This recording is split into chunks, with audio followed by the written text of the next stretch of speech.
This is the ascent portion of our mission. The countdown at the Cape just went flawlessly. We were really pleased with the way things went on down there.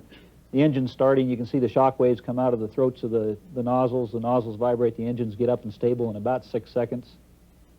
Solid rocket motors fire, and we're off. And for a new guy doing this the first time, it's really a thrill. And that thing feels like being on a rough train while the solid rocket motors are firing. If y'all have been on a rough railroad track, that's about what it feels like. And it's a very interesting ride. You can function normally. And right before we lifted off, Crip said, "Get ready for the ride of your lives," and he was right. It's the ride of your life. It's still really a big thrill on your third time, too. One of the neat things about this mission was we're going to do direct insertion into orbit, so we didn't do an orbital maneuvering system one burn right after the main engine's cut off, so we're going right into orbit off the pad, and we're going up 250 miles, so the trajectory and everything was a little bit different, and it made a real interesting ride out of it. The solid rocket motors, the engines and everything just are magnificent. We didn't have a glitch the whole ascent, which is really nice. You don't want any glitches when this kind of stuff's going on outside your window. We all kept on watching Crip, make sure this is the way it's really supposed to be. Yeah. Okay, solid rocket motors separated. You saw the plumes from the separation motors. Those fog up our windows pretty good up in front. They put a haze on the forward windows when they go off, and you get a nice flash in the windows, but it's a nice smooth separation. This is our external tank coming in by Hawaii. One of our test objectives was to put that tank in so they could take pictures of it.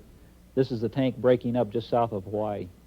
And it's low-light TV, so you get some blooming in it, but you can also see the rather large pieces of the tank and how much it's broken up. And they were trying to measure the footprint of those pieces as they came into the ocean to see how big the dispersion was on them. So that's all bits and pieces of the big tank we carry. Looked like it lit up the area pretty good over there. Yeah. And this next picture is the orbiter coming right along behind, and if it hadn't been for the ohms burn, we'd been right behind the tank, which we didn't want to do. So. This next series just goes through each of the guys, make sure you prove that we were on board, which we were. Some of our going through our little activities and getting squared away.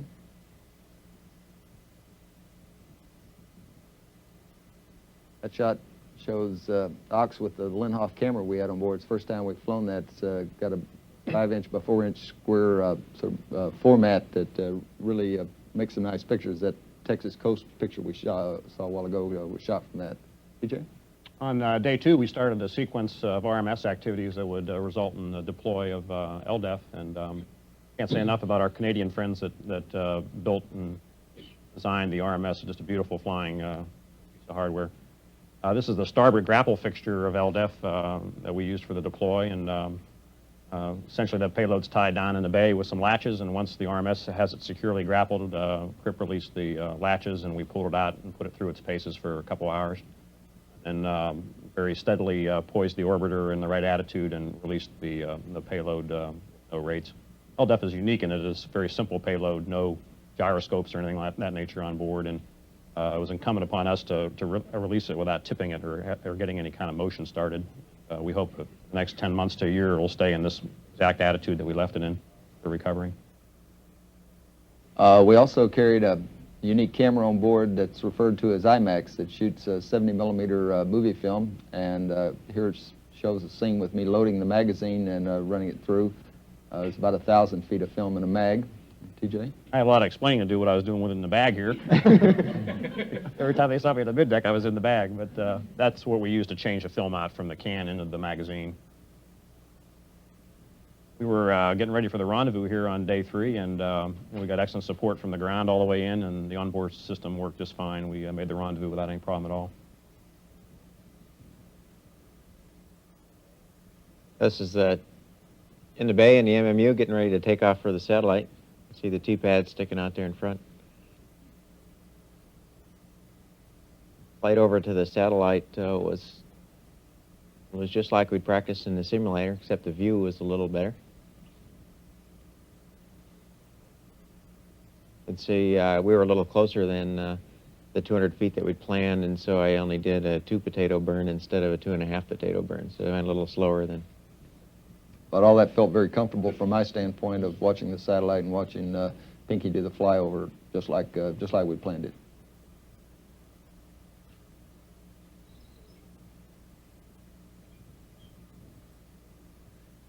a nice stable device that the MMU really performed superbly throughout the flight.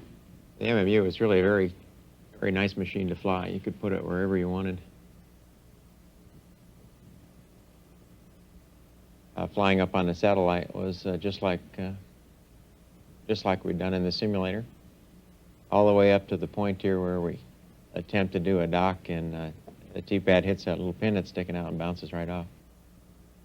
That's a view from the helmet-mounted camera.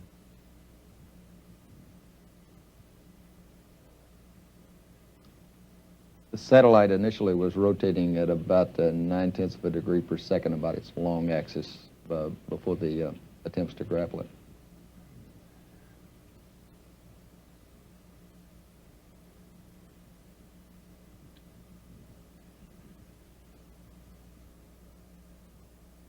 This, I think, is the last attempt I made at doing the docking. We had some pretty good rates on the satellite already. You can see go in there and I'll bounce right out again. You bounce out at about the same rate you go in. When Pinky bounced off for the third time, I guess I became convinced that we were not going to be able to get it with the T-pad, and it didn't look to me like it was worth trying to come back and get the other T-pad because I didn't have any reason to think it'd work any better. We did have a rotating grapple up our sleeve. However, the satellite was tumbling end over end, as you can see here, and the grapple fixture is right under one of those solar arrays, so there's no way we'd be able to attempt the rotating grapple either. That was when I asked Pinky if he thought he could try grabbing hold of one of the solar arrays, which is what he did here. And the MMU, again, performed flawlessly. It was a fairly easy task just to fly up and grab the solar array and walk out to the edge of it and try and stabilize the satellite. And when I let go of the satellite, we all thought we had it stabilized, but there was some energy in there someplace. It basically had stopped rotating in the pitch and yaw axes, and the only thing we had going was, it appeared to us, was that a little roll wrapped the long axis again, which is what we wanted. So we brought Pinky back in and attempted to go ahead and grapple it. However, when we went back, it actually developed more of a tumble again. However, this time it was in a mode that we thought we could gain access to the grapple fixture. We made about 4 attempts at it, and it was tumbling in such a fashion that TJ came within inches of getting it one time. I thought for sure he had it, and so it blossomed. Our TV camera did, that he uses for the grapple, and I really contributed that mostly with the reason that he actually didn't get a hold of it that time. The ground told us they thought they might be able to stabilize it, which was new data to us, and they gave us some fuel figures that what they needed, so we elected to go ahead and go along with that option and backed out and to try again another day. This is letting the bees out of their little house here, we did this a couple times a day. It was good entertainment, if nothing else, and we were watching their progress on their honeycomb. Yeah, we made sure that there was no way they were going to get out of there. I checked that first thing.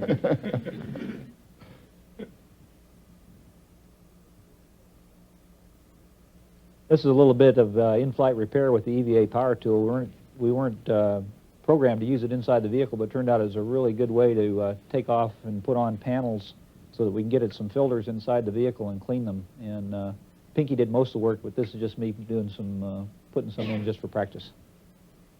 You know, the government runs on paper, and we have to have our teleprinter on board. It's just taking a message out of the teleprinter for the day. And when we changed our flight plan there, we got flight plans up from the ground every day like that. We did our daily exercise like we always do. So we have a treadmill on board, and we all spent 10 to 20 minutes a day on the treadmill whenever we could find time. Okay, and we're getting set up to go in and try the second rendezvous attempt. Incidentally, from a rendezvous standpoint, we noticed a few minor anomalies with respect to that, but the basic system really works superbly. Rendezvous works just like it did back in the Gemini days, as far as I'm concerned. We can get 2 satellites together, and we'll probably get a chance to exercise that extensively out in the future. That's the slowest anyone ever saw Crippen move inside a shuttle. He was doing that so we could take a picture of him.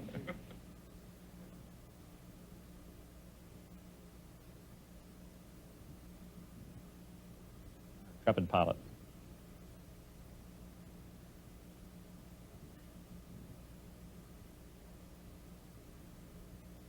Always easier than 0G. Moving around up there is really nice.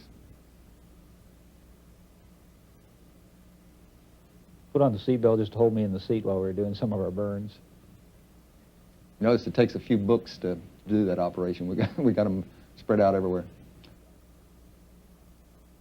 We came in and rendezvoused with the satellite the next time, and it had about 0.5 degrees per second rotation rate going, and this was just the way that we had practiced it down here on the ground.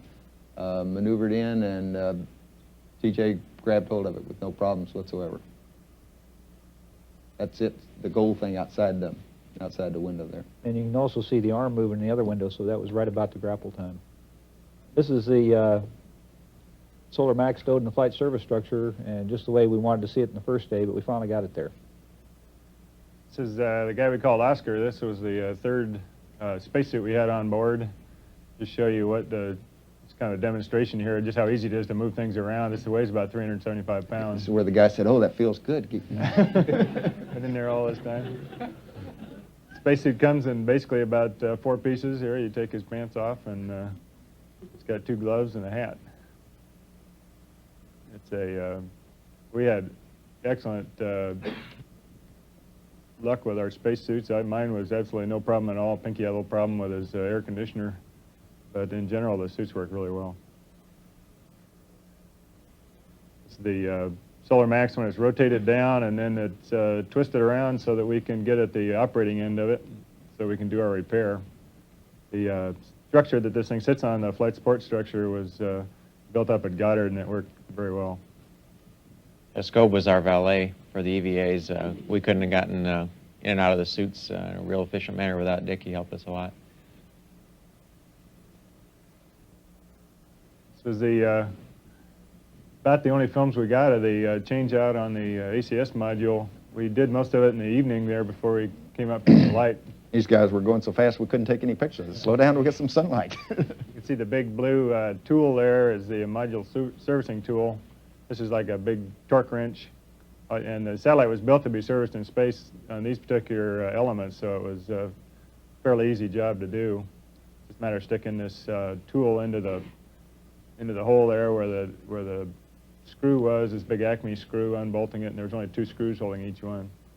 Just standing on the end of the remote manipulator on the manipulator foot restraint there, or the platform that you work off of. We had tools and whatnot on it, and it was an excellent platform to do work from in space.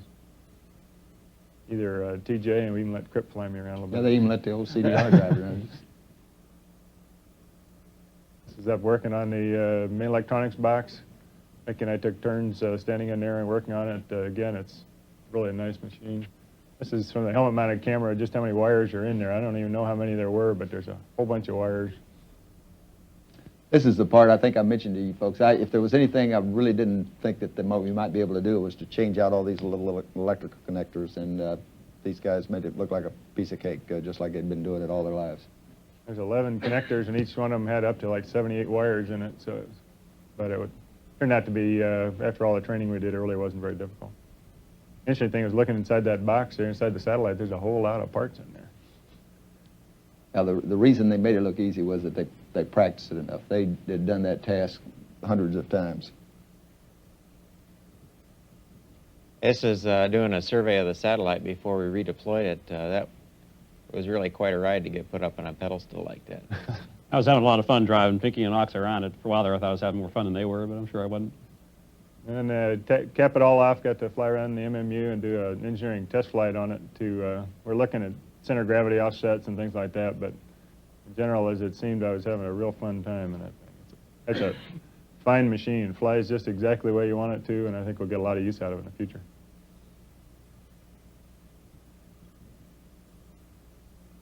It affords a fine view of the world here.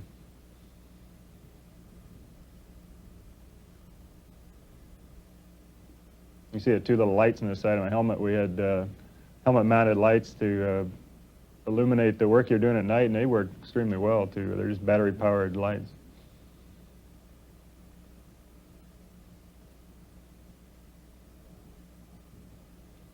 After Pinky and Ox had finished the repair work, that was a pretty long day, EVA and all, and the next day, Goddard said they were ready for the deploy of the satellite. They had checked it out overnight, and we hoisted it up on the arm in the proper position and pointed it toward the sun with the orbiter, and then RMS did the rest of the work by releasing it with that much noticeable rates on the satellite. Back the arm away, and then Scobes took over flying the orbiter back and away. And all that went very nominally. We backed away from it and departed the area about 45 minutes after we deployed the satellite. We were planning on staying around a little longer than that, but all the test and checkout was done. Everybody was happy with the satellite, so we went off and left it. And hopefully we left it in a lot better condition than we found it. Did leave it a lot better. We did leave it. Okay, this is more of the housework. I did a lot of the cooking and bottle washing, and if you look out the window there, you can see the snow going by. We're doing a water dump at the same time. Cooking a meal is about like doing it on the ground there. This is a bank shot by Crippen. Yeah. Trying to get my eggs in my mouth. We do. You do tend to eat in space like you do on the ground. Almost. Almost. Some of us do.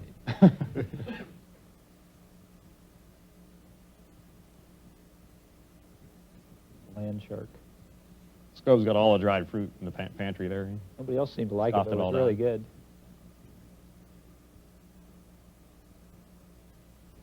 good. At least I eat in space. I eat like I do on the ground. Right.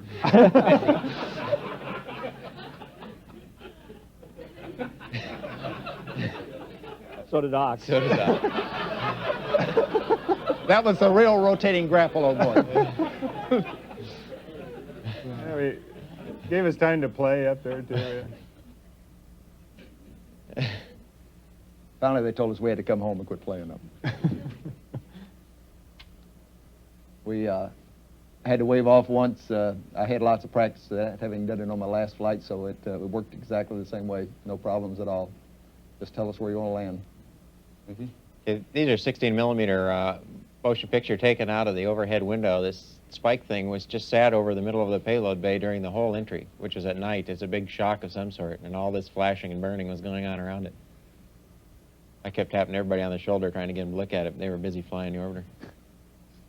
That's what it looks like outside the forward windows. That captures the color very well. It was dark most of our entry, so we got a chance to get a fantastic light show. Vehicle flew like it normally does. We had no problems at all in entry. It was completely nominal as the vehicle behaved superbly throughout the flight. We had very few malfunctions.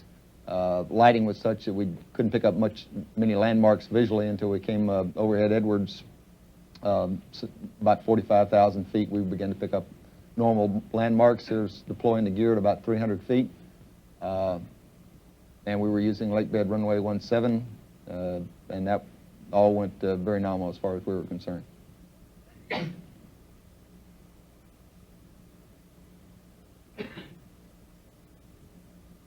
Touched down and held the nose off until 180 knots, which is a normal way we practice it, and then we derotated at about a degree per second. We have made a modification that we started on 9 on the flight control system that gives you a little bit more control over the nose as you're lowering it. It's a lot more positive now. I was interested in exercising the brakes since I hadn't used them very well previous times, and we have had some brake problems. We did get on the brakes pretty good, and they, again, malfunctioned to some degree. Here's 5 happy guys climbing off, and everybody, maybe with a little bit of sea legs, but everybody feeling very good.